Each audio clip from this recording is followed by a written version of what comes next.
올라오는 사연 챙겨 듣고 있는 29살 남자입니다. 따로 하는 일은 없고 아르바이트 하면서 먹고 살고 있습니다. 작년에 형수님과 있었던 일입니다. 군입 때 타이밍을 잘 맞춰서 칼복학을 하면서 제 주변 동기들이나 친구들보다 조금 더 빠르게 대학을 졸업하게 되었습니다. 취직을 바로 준비했으면 더할 나위 없이 좋았겠지만 졸업 일찍한 게 뭐라고 그렇게 여유를 부렸는지 취직 준비보다 조금 더 청춘을 즐기자는 생각에 취직을 위해 더 해야 하는 공부를 안 하고 놀기 시작했어요. 토끼와 거북이의 일화가 생각이 나네요.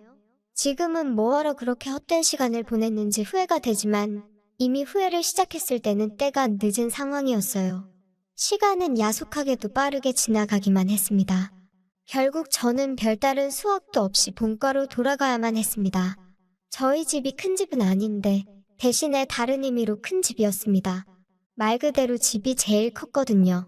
덕분에 친척들이 전부 모이기 쉽다는 이유 하나만으로 제사를 저희 집에서 지내고 명절이나 무슨 날마다 저희 집에 모였습니다. 세뱃돈을 받기 위해 내려간 본가에서 처음으로 가족이 아닌 사람이 한 명 섞여 있었어요. 사촌형이 있었는데 결혼을 할 것 같다고 가족들에게 인사를 시키려 예비 형수님을 데리고 왔던 거예요. 저는 형수님을 처음 보자마자 속으로 아하고 탄성을 내질렀습니다. 요즘 잘 나가서 예능에도 많이 나오는 연예인 누구를 완전히 그대로 빼다 박은 외모를 가지고 있었기 때문이에요.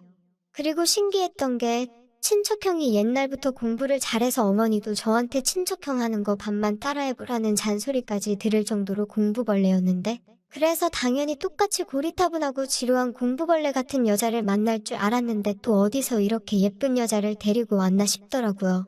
그래도 잘 보인다고 형수님이 나름 차려입고 왔는데 제사를 지내는 집이라고는 설명을 듣지 못한 건지 치마를 입고 와서 제사 지낼 때 자꾸 눈길이 그쪽으로 가서 아주 혼이 났습니다. 식사할 때도 교자상을 여러 개 붙여놓고 펴서 먹었는데 일부러 형수님 옆에 앉았는데 정말 어쩔 줄을 몰라 하더라고요. 친척형도 자기 와이프 될 사람이 저렇게 불편해하고 있는데 눈치도 전혀 없다 싶어서 제가 방에 가가지고 담요를 하나 가져다 줬습니다. 형수님이 담요를 받으면서 저한테 고맙다고 눈인사를 하는데 형수님의 미모에 그 정도의 눈웃음이면 우리 친척형이 아니라 어디 재벌집 후계자도 꼬실 수 있었을 텐데 싶었습니다. 아무튼 제사가 끝나고 점심 식사까지 끝나고 나니 어른들 몇몇은 거실에 모여서 수다를 떨고 있고 나머지 사람들은 각자 빈 방 하나씩 차지하고 낮잠을 자거나 했습니다. 저도 제 방에 가서 쉬고 싶었는데 취직 안 한다고 친척들 입에 오르내리다가 갑자기 잔소리를 듣는 분위기가 돼버려서 어떻게 방에 들어가지도 못하고 나가지도 못하고 벌만 서고 있었습니다. 그러다가 친척형이 전날에 늦게까지 일하고 퇴근을 했고 몇 시간 못 자고 차 끌고 내려오느라 많이 피곤하다고 하여 제 방에서 눈 좀 붙이겠다고 하는 바람에 방까지 빼앗겨버리고 말았어요. 누구는 어디 취직했다더라 하면서 무슨 사돈의 팔촌 이야기까지 하면서 저를 나무라고 있었습니다.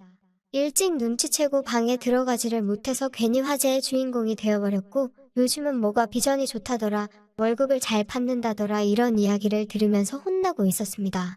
훈수도 당하고 비교까지 당하니까 솔직히 자존심도 많이 상하고 내가 왜 이러고 있나 싶었는데 저희 친누나가 마침 친구 좀 만나고 오겠다고 밖으로 나가다가 갑자기 저를 향한 화살이 누나한테 향하게 된 것이었습니다. 명절날에 어딜 쏘다니냐 하면서 여자가 그렇게 밖으로 돌면 시집을 못 간다나 하면서 저 대신에 누나가 붙잡혀서 잔소리를 다 받아내기 시작한 거예요. 저는 그 틈을 타서 그 자리에서 빠져나올 수 있었습니다. 괜히 제 방에서 자고 있는 친척형을 깨우는 게 아닌가 싶어서 마침 붙잡혀버린 누나 방에서 쉬면 되겠다 싶어서 거실에 있는 어른들한테 최대한 들키지 않도록 살금살금 누나 방으로 향했습니다. 시선은 친척 어른들을 향해 있었고 최대한 살살 문을 열고 들어갔는데 방에 들어가 방문을 닫았을 때 저는 얼음처럼 굳어버리고 말았습니다. 방 안에는 예비 형수님이 계셨고 마침 형수님은 누나가 빌려준 편한 옷으로 갈아입고 있던 와중이었던 거예요. 어른들이 계시니 괜한 일을 만들까봐 형수님은 제가 들어오는 걸 보고도 놀라서 있을 뿐 소리도 지르지 못하는 상황이었던 거였습니다. 그런데 저도 그 순간에는 당황해서 어떻게 할 수가 없더라고요. 밖으로 나가면 나가는 대로 다시 친척들한테 잡힐 것 같고 그랬다가 친척 어른들 앞에 형수님의 이런 꼴을 다 보여주겠다는 생각이 들었어요. 그래서 작은 소리로 죄송합니다 연신 사과를 한 뒤에 고개를 반대쪽으로 돌려버렸습니다. 하지만 고개를 돌리고 눈을 꽉 감고 있었음에도 불구하고 이미 뇌리에 각인된 모습이 감은 두 눈 속으로 선명하게 보이더군요. 거기에 눈을 감고 들려오는 스르륵거리는 소리가 오히려 그 장면을 상상하게 만들어버렸습니다. 이제 괜찮다고 하는 형수님 말에 다시 눈을 뜨고 고개를 돌렸습니다.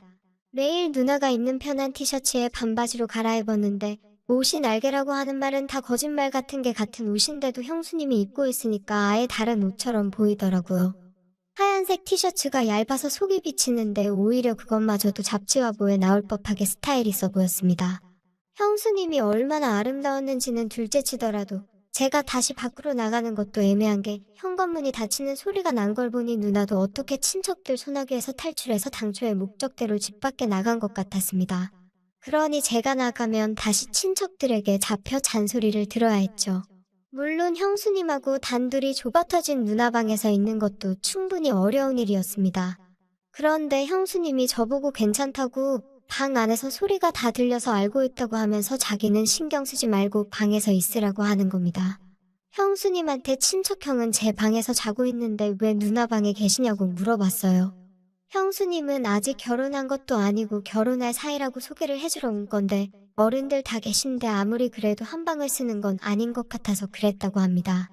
친척형이 제가 이 방에 있는 걸 알면 화내지 않겠냐고 물어보니 그건 걱정하지 말라고 하더라고요.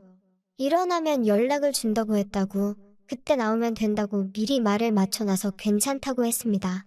형수님도 가만 보니 먼 길 오느라 많이 피곤해 보였고 편한 옷으로 갈아입은 게 낮잠을 좀 자려고 했던 것 같아서 누나의 침대를 양보했습니다. 저는 바닥에 누워도 된다고 하고 바닥으로 먼저 누워버렸어요. 핸드폰으로 뭐 드라마나 영화 같은 걸 보려고 했는데 도무지 집중이 안 되더라고요. 형수님은 피곤했는지 금방 잠이 들었고 새근새근 숨쉬는 소리가 들리니 그 소리가 너무 신경이 쓰였나 봐요. 예쁜 사람은 잘 때 어떤 모습으로 자는지 궁금해서 살짝 고개를 들어서 형수님을 쳐다봤는데 저를 의식한 건지 제가 있는 방향으로 등을 돌린 채 자고 있었습니다. 그런데 오히려 등을 돌린 채 자고 있으니 뒷모습이 보여서 오히려 더 제 몸과 마음이 둘 다 부풀기 시작했어요. 잡생각이 너무 많이 나서 고개를 돌려버렸습니다. 그러지 않으면 큰 실수를 해버릴 것만 같았어요. 그런데 불편한 건 저만이 아니라 형수님도 불편하긴 매한가지였나 봅니다. 제가 바로 옆에 있어서 그런가 형수님도 잠에 들지 못하고 있는 상황이었었나 봐요. 이번엔 제가 형수님이 있는 반대쪽으로 등을 돌리고 누워있어서 형수님이 일어나 있는지 몰랐는데 형수님이 언젠가부터 제 쪽으로 방향을 틀어서 제가 뭐라고 있는지 봤는가 봐요. 저는 핸드폰을 만지작대면서 영화 하나를 보려고 준비를 하고 있었는데 형수님이 제가 보는 영화를 보고는 그 영화 자기가 좋아하는 영화라면서 아는 척을 하면서 먼저 말을 걸어왔습니다. 피곤하신데 안 주무시냐 물었더니 괜히 저를 배려해준다고 저 때문에 못 자겠다고는 말을 하지 않았고 그냥 서울로 다시 올라가는 길에 차 안에서 자면 될 것 같다고 하면서 아무리 그래도 어른들이 다 계시고 그런데 편하게 잠들 수 없을 것 같다고 말을 하더라고요. 그 말에도 제가 불편할까봐 헤아려주는 걸 보니 형수님은 참 얼굴도 어쩜 그리 예쁜데 마음씨까지 고운지 여태껏 자라오면서 성적도 항상 좋고 좋은 대학 졸업해서 좋은 회사에 취직한 친척형이었지만 한 번도 부러워해본 적이 없는데 형수님 같은 여자와 결혼을 하게 된다는 걸 생각하니 처음으로 질투가 다 나더라고요. 아무튼 형수님이 잠을 못 이루고 있는 것 같으니 형수님한테 그러면 영화나 같이 보시겠냐고 물어봤습니다. 누나 방에 컴퓨터가 한 대 있는데 핸드폰을 거기에 연결하면 그나마 조금 큰 화면으로 같이 볼 수 있겠다 싶었거든요. 형수님도 흔쾌히 그러겠다고 했고요. 그렇게 주섬주섬 영화를 보기 위해 세팅을 하고 있는데 앞불사 가장 중요한 게 없더군요. 핸드폰과 모니터를 연결시켜주는 케이블이 제 방에 있다는 걸 깜빡해버린 거예요. 자신있게 영화를 보자고 했는데 가장 중요한 게 없어서 난감해져 버렸습니다. 형수님한테 죄송하다고 케이블이 없어서 영화를 같이 못 보겠다고 말을 하는데 형수님이 케이블 이거 말하는 거냐고 하면서 형수님의 가방에서 제가 필요한 케이블을 딱 꺼내더군요. 구멍에 맞는가 꽂아봤더니 딱 제가 찾는 그 케이블이었습니다. 이런 걸 왜 가지고 다니시냐 물었더니 오늘 내려오는 길에 차 안에서 자기도 영화 한 편 보고 싶어서 가지고 왔다고 하는 거예요.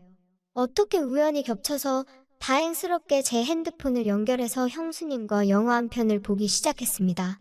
형수님은 침대에 누워서 보고 있었고 저는 바닥에 누워서 보고 있었어요. 영화를 보는데 바닥에 누워서 책상 위에 있는 화면을 보려고 하니 몸이 많이 베기더라고요. 그래서 이리 돌아 누웠다, 저리 돌아 누웠다 하며 편한 자세를 찾고 있는데 형수님이 그걸 보더니 미안했나 봅니다.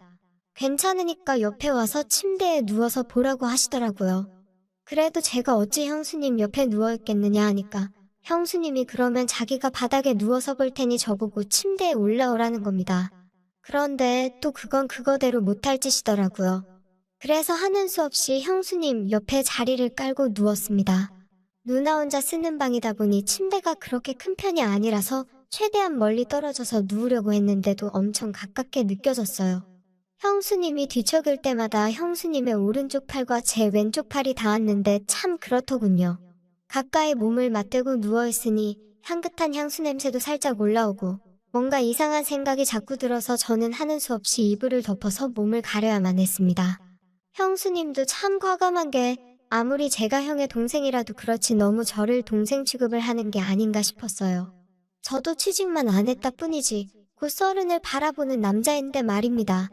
영화가 생각보다 연인 사이가 아닌 남녀가 같이 보기에는 조금 그런 장면들이 많이 나오더군요.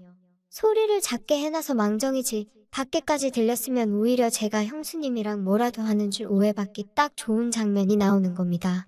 아무리 형수님이 대범해도 그렇지 그 장면이 나올 때만큼은 고개를 돌리고 있더라고요. 장면은 끝날 생각은 안 하고 소리는 더욱 더 대담해지는 것 같아서 제가 냉큼 일어나 영화를 꺼버렸습니다. 그리고 저도 모르게 형수님한테 아까부터 계속 미안하다고 사과를 했어요. 형수님도 영화가 꺼지고 나니 괜찮아졌는지 아니라고 방을 뺏어간 오빠가 잘못한 거지 제가 잘못한 거 아무것도 없다고 하고 살짝 웃는데 가지런하고 새하얀 이빨이 보이는데 정말 안 이쁜 곳이 하나도 없는 사람이었습니다. 이쯤 되니까 형으로부터 형수님을 뺏고 싶은 욕심까지 들었어요. 그러고 얼마 안 있었나 형한테서 형수님에게 연락이 왔습니다. 자기 이제 일어났으니 형수님도 준비하고 나오라고요. 다행스럽게도 친척형이 방 안으로 형수님을 데리러 오지 않는 바람에 단둘이 방 안에 같이 있던 건 들키지 않았습니다. 다만 형수님이 방에서 먼저 나가야 하는 상황에서 빌려 입었던 누나 옷에서 형수님이 원래 입고 있던 옷으로 갈아입어야 하는 상황이 발생한 거예요. 또다시 저는 고개를 돌리고 눈을 감고 있었지만 정말 코앞에서 갈아입는 소리가 들리는데 차라리 보고 있는 게 더 괜찮겠다 싶을 정도로 그 장면이 상상이 돼서 아주 말 그대로 죽는 줄 알았습니다. 아무튼 그렇게 자연스럽게 형수님은 누나 방에서 나가고 저도 한참 있다가 방에서 나왔습니다. 아무한테도 들키지 않았으니 둘이서 방에서 보낸 몇 시간은 둘만의 비밀이 되어버린 셈이죠. 그 덕분에 형수님하고 저녁 식사하면서 대화도 많이 나누고 친해져서 서로 전화번호도 교환하게 되었습니다. 제가 서울로 취직을 목표로 하고 있기 때문에 서울에 올라가게 되면 신세 좀 지겠다고 능청스럽게 이야기하면서요. 형수님도 언제든지 도와줄 테니 부담 갖지 말라고 하면서 하루빨리 서울로 올라오라고 하더라고요. 알고 봤더니 형수님도 저랑 똑같이 지방에서 공부하면서 서울에 있는 회사에 합격하면서 서울에는 친구가 거의 없었다고 하더라고요. 그래서 거의 모든 시간을 친척형하고만 보낸다고요. 매일 둘이서만 놀고 있으니 재미도 없고 친척형이 워낙 공부벌레라서 너무 못 놀 때도 있으니 이것저것 가르쳐주라고 하면서 말이죠. 그래서 저랑 형수님 단둘이서 의기투합해서 저녁 식사가 끝나고도 식탁에 앉아서 한참 수다를 떨었습니다. 형수님도 이제 더 늦기 전에 출발하는 게 좋겠다고 하고 일어났는데 저 멀리서 보니까 친척형은 거실에서 상 깔아놓고 삼촌들하고 술판을 벌이고 있더군요.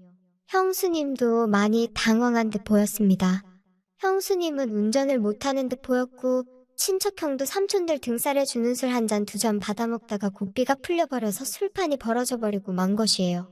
형수님이랑 낮에 방에서 단둘이 잠깐 있었고 저녁 식사를 하고 나서도 둘이서 의기투합을 한 것 때문에 형수님이 혹시 나에게도 관심이 있는가 하는 생각을 했는데 형수님이 형을 많이 좋아한다는 생각이 들었습니다. 그 와중에도 술 먹고 있는 형한테 화를 내는 게 아니라 천천히 마시라고 말하면서 자연스럽게 그 자리에 합석을 해서 삼촌들이 주는 술을 넙죽넙죽 받아 마시기 시작했어요. 삼촌들이 특히 짓궂은 게 보통이 아닌데도 그 농담을 다 받아치면서 분위기를 빛내주더라고요. 참 부럽다는 생각이 들었고 저도 나중에 결혼을 한다면 저런 여자랑 해야겠다고 결심까지 했습니다. 그런데 한참 그 장면을 보고 있는데 역시 짓궂은 삼촌들이 형수님을 가만둘 리 없었죠. 일부러 어떻게 술에 뻗게 만들려고 술을 쉴 새 없이 연거푸 계속 따라주는 겁니다. 친척형은 많이 마신 것 같아 보이지는 않았는데 벌써 옆에서 뻗어버려 있었고 형수님 혼자서 삼촌들을 상대해야만 했습니다. 그래서 제가 형수님을 도와주려고 옆으로 가서 형수님한테 집중되는 술을 같이 비우기 시작했어요. 정말 대단했던 건 우리 삼촌들이 주량 하나만큼은 누구한테 져본 적이 없을 정도인데 삼촌들이 술에 취해서 거실에 뻗어버릴 때까지 형수님은 그 술을 다 버텨내고 있었던 거예요. 저는 나중에 합류를 했으니 그만큼 술이 덜 취한 상태였고요. 아무튼 삼촌들은 그렇게 그냥 거실에서 재우고 형님하고 형수님을 제 방으로 옮겨서 재우고 저는 그날 외박을 하기로 한 누나 방에서 잠에 들었습니다. 술 기운에 피곤한 몸을 이끌고 누나 방 침대에 누워서 눈을 좀 붙였어요. 그래도 낮 동안 형수님이 누워 있었다고 침대에서 형수님의 향수 냄새가 살짝 배어있는 듯 했습니다. 그렇게 술 기운에 잠이 들었는데 인기척이 느껴져서 잠에서 깨고 말았습니다. 뭔가 싶어서 숨을 죽이고 있었는데 옅게 느껴졌던 형수님의 향수 냄새가 강하게 나는 겁니다. 고개를 돌리니 제 옆에 형수님이 누워 있었어요. 형수님도 술 기운이 많이 올라있는 듯 보였고 분위기를 보아하니 화장실을 다녀왔다가 방을 착각해서 낮 동안 한참 있었던 누나 방으로 돌아온 것 같았습니다. 나란히 누워 얼굴이 가까이 있으니 형수님이 코로 숨쉬는 콧김까지 생생하게 전해져 오더라고요. 형수님의 숨결에 술 냄새가 강하게 섞여 기분이 더욱 더 이상해졌어요. 참 아름다운 사람이구나. 왜 친척형을 만나지? 이따금씩 아까부터 생각한 의문이 계속해서 들더라고요. 저랑은 나이차도 별로 나지 않으니 아무리 연상의 여인이라도 저를 먼저 만났으면 어떻게 됐을까 싶은 묘한 질투심도 가지고 있었던 상황이고 말입니다. 더 있으면 무슨 일이 생길 것 같아서 한참을 고민하다가 방에서 나와 삼촌들이 뻗어있는 거실 한 구석에서 저도 잠에 들었습니다. 다음 날 아침이 돼서 형수님은 전날 밤의 상황을 기억을 못하는 듯 했어요. 삼촌들은 새벽 6에 깨서 이미 다 돌아갔고 친척형과 형수님도 같이 돌아갈 채비를 하더군요. 이대로 보내면 언제 또 만나나 싶은 생각이 들었습니다.